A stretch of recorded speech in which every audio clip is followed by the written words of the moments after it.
Ay buntag sa Father. Ang atong salmo nga nag-ingon, ang parasan sa Ginoo mao ang yang banay nga Israel. Maoy motuhog sa punto diha sa atong unang pagbasa ug ngadto sa atong ebanghelyo. Kay kung tan-awon nato ang unang pagbasa, naghisgot gyapon sa parasan ug ang atong ebanghelyo naghisgot usab sa sambingay kabahin sa parasan. Susama ang punto.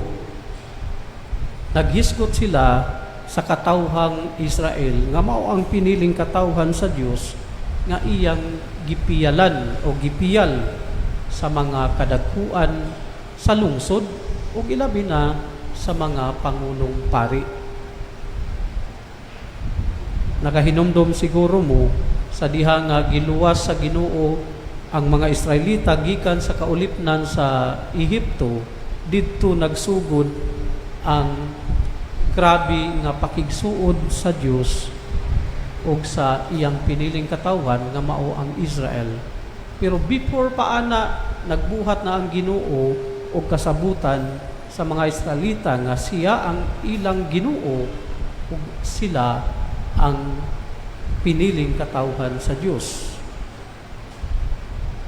Pero kung atong tanawon bisan gani diha sa ebanghelyo, timan-in ninyo nga sa unang bahin sa atong ebanghelyo, ang atong sa ebanghelyo nga naghisgot kabahin sa sambingay sa parasan, gisulti ni Jesus para sa kadagkuan sa lungsod o sa mga pangulong pari. Gipuntarya niya ang mga kadagkuang pari o pangulo sa lungsod nga atong tawgon ang piniyalan o tig-atiman sa napiling katawhan o pinalanggang katawhan sa Dios. Pero kung tan-aw nato ang realidad sa panahon ni Jesus, kung unsa ang kahimtang sa mga Israelita panahon ni Jesus, sukwahi nga naman kay kining mga kadagkuan sa mga Hudiyo mauusab ang mga rason nganong nag-antos taman ang mga Israelita o ang mga Hudiyo. Nganuman, di nato ilimod nga sa panahon ni Jesus ang mga Hudiyo na ulipon sa Romano Imperyo o Roman Empire. O niya, ang pinaka giangalan sa mga Hudiyo kanang grabe kataas nga taxes. Gawas pa ni ana, inay maningkamot ang ilang mga religious leaders o ilang mga civil leaders nga tabangan ang mga tao. Ang resulta, midapig ang kadaghanan nila sa kadagkuan sa Roman Empire o mitabang sa pagpaantos sa piniling katawhan sa Dios. Nya gawas pa ni ana ang kining mga pangulo sa relihiyon, labi na kining mga kadagkuang pari, dapat sila muhatag og kahupayan sa mga nag-antos nga mga Hudiyo. Pero ang ilang gibuhat, nagbuhat sila 613 ka mga sugo nga kinahanglan tumalon sa matag Hudiyo kada adlaw nga maoy nakapadugang sa ilang pag-antos. Inay ang relihiyon, muhatag og kahupayan nila, misamot ang ilang kasakit o pag-antos. Mao na nga pahinumduman ni Jesus ang kadagkuang labang pari o kadagkuang pari o mga punuan sa lungsod, pinaagi nining sambingay sa parasan. Para nato o para sa mga kadagkuan o sa mga kadagkuang pari o labang pari o kadagkuan sa lungsod, labi na po sa atong panahon karon, unsa may atong makutlo nga pagtulunan ni ining atong mga pagbasa. Siguro muigo siya sa tema kanang gitawag sa English o stewardship. Kung hubaron nato sa Bisaya,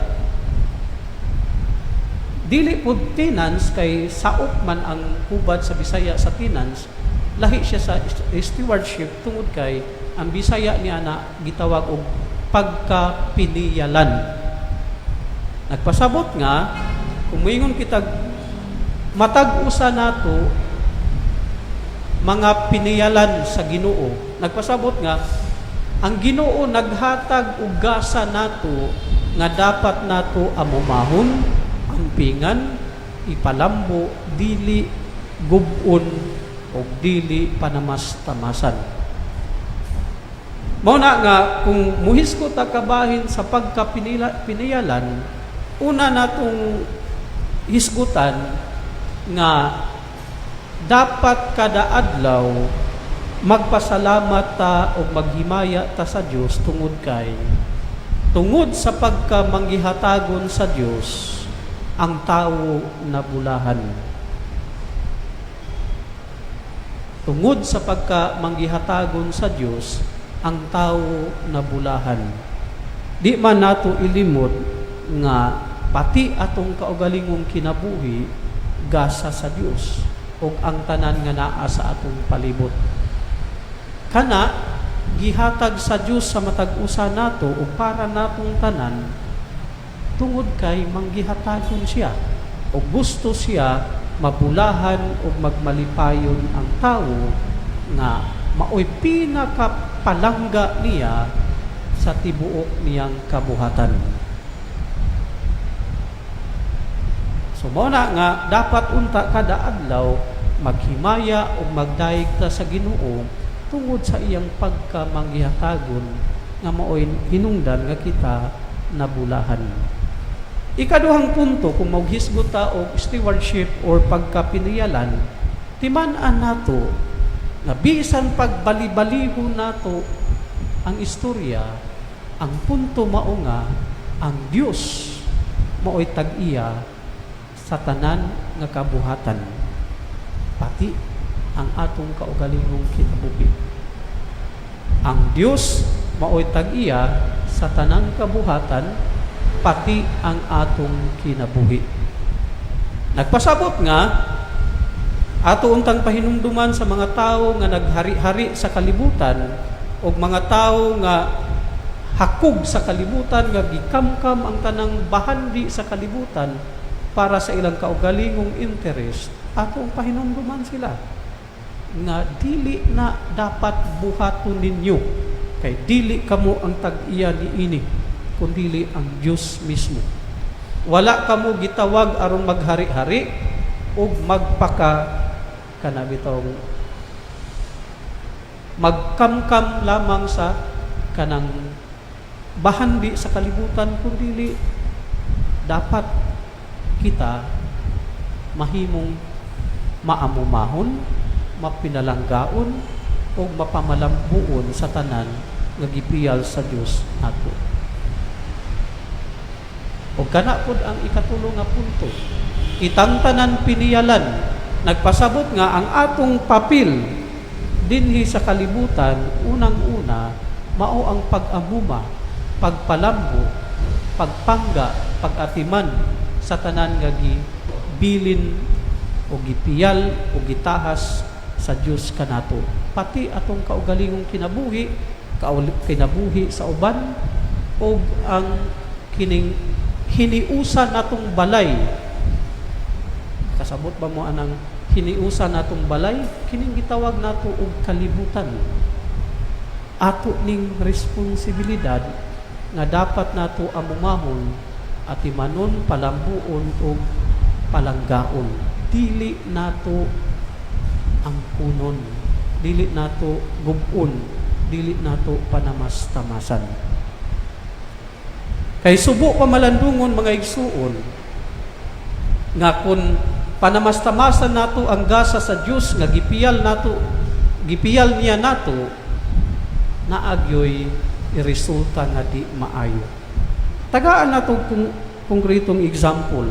Kung atong panamas-tamasan ang atong kinabuhi, dili ta magpuyo subay sa kabubuton sa Dios. Nagpasabot nga dili nato atimanon, dili nato higugmaon, dili nato palambuon ang atong kinabuhi. Natural walay kalipay ug maayo nga paingna ni ana kung dili kadautan.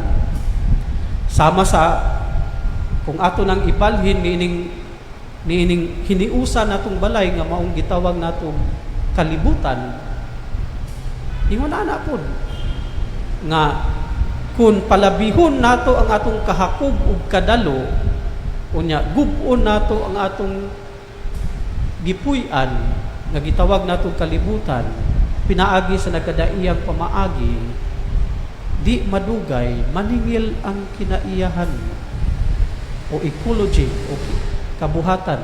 Unya kung maningil na gani ang kabuhatan o kinaiyahan, di yun ta kapanagang. Kung subo pa malandungon kay diri sa atong lugar, ato na nang nasinati. O kung atong hinumduman, sakit, subo. Tungod kay daghang kinabuhi ang nakalas, tungod kay naningil ang kinaiyahan, resulta sa atong pagpasagad ug wala pag-amuma niin.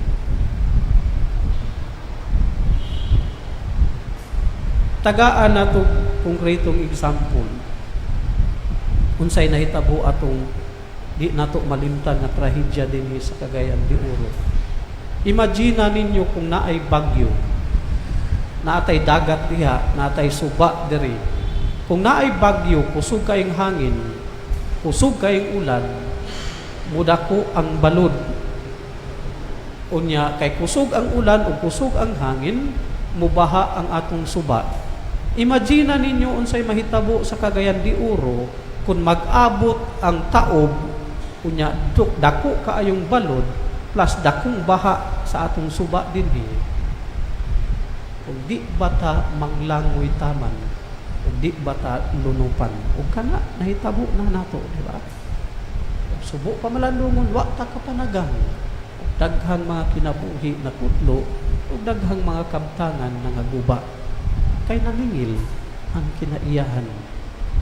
Ug kana lang unta, katulang unta nga panghitabo, makapamata na nato mga simple nga mga magtutuo, simple nga mga lumlupyo sa atong lugar. Ug ilabi na sa mga kadagkuan sa simbahan o kadagkuan sa atong lungsod, na panahon na para gamiton nato ang atong pagkapiniyalan pinaagi sa pag-amuma, pag-atiman, pagpalambo o pagpalangga sa atong kinabuhi sa uban, labi na ang kinabuhi sa kabuhatan or ecology, creation or kinaiyahan. Labi na dinhi sa atong palibot. Kay kung tan-awon bitaw ninyo, naaman may mga kapilya dito sa Dansulihon dapit paingon sa Bisigan man ay ambot ko nakaabot pa mo anak nga mga lugar. Bungtod ra. Makita nimo dito dagko nga bungtod pero talagsa nay kahoy. Kung tan-awon po nato diha dapit, puros balay o mga simento, wala nay mga bakhaw. Kabalo ba mo ng kahoy nga bakhaw nga makatabang unta pagpugong kung naay dagkong balod nga musagang niini at dili makalahos sa atoa. Ug kining kahoy sa atong kabukiran unta makatabang sa pagpugong sa dagkong baha nga dinhi paingon sa atoa, kay paubos man ni ang sentro sa Cagayan de Oro.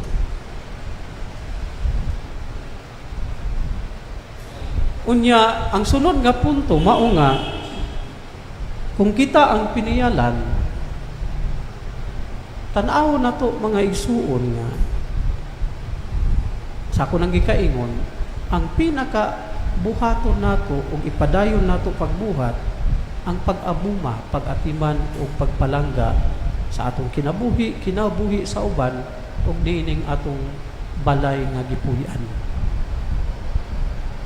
Unya, gawas pa niya na atong ipahinumdum sa mga naghari-hari o mga nagkamkam sa bahandi sa kalibutan nga ang mga butang sa kalibutan dili maoy atong kanabitong Instrumento lang sila para sa atong pagsulod sa gingharian sa langit. Kaya ang pinakatumong nato sa atong panaw dinhi sa kalibutan, ang gingharian man sa langit. Instrumento sila.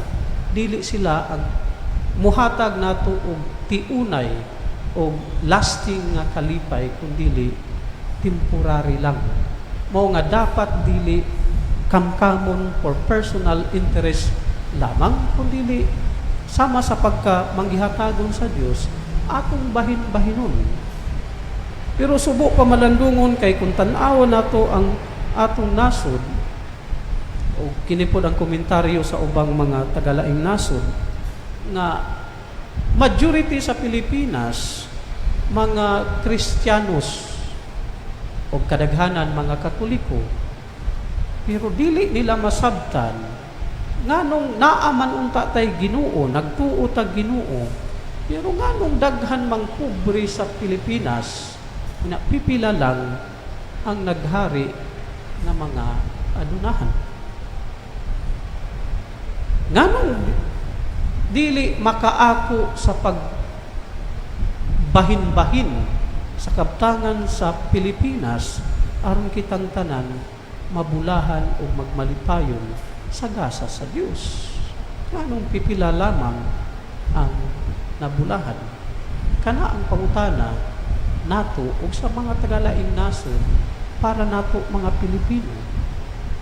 Nga naaman ta tay Dios, dapat maghigugmaay ta kay mao man na iyang sugo nya. Ang konkretong pagpakita sa paghigugmaay mao ang paghinatagay.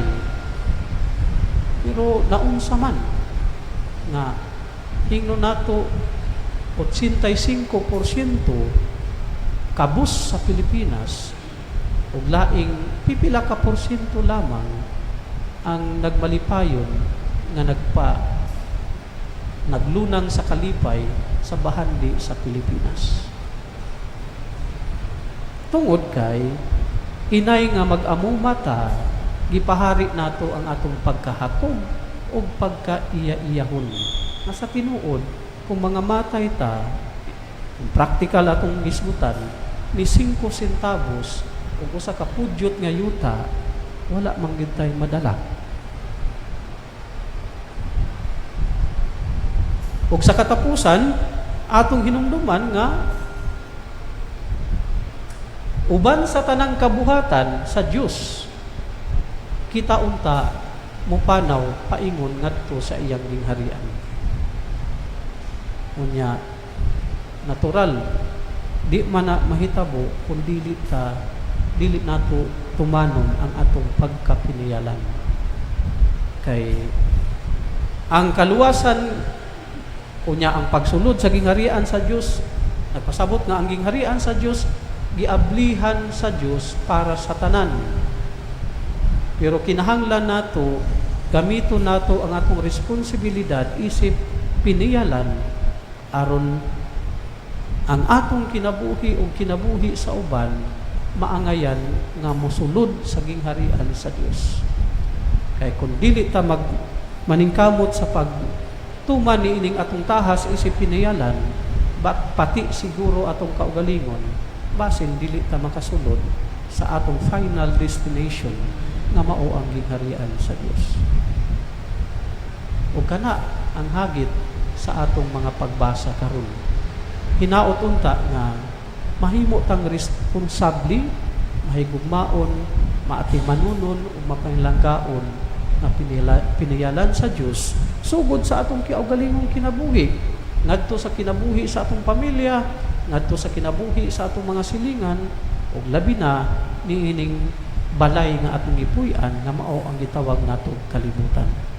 Kay sa ako nang gikaingon, failure to do our responsibility as stewards of God mo resulta gina sa atong kadautan rapod.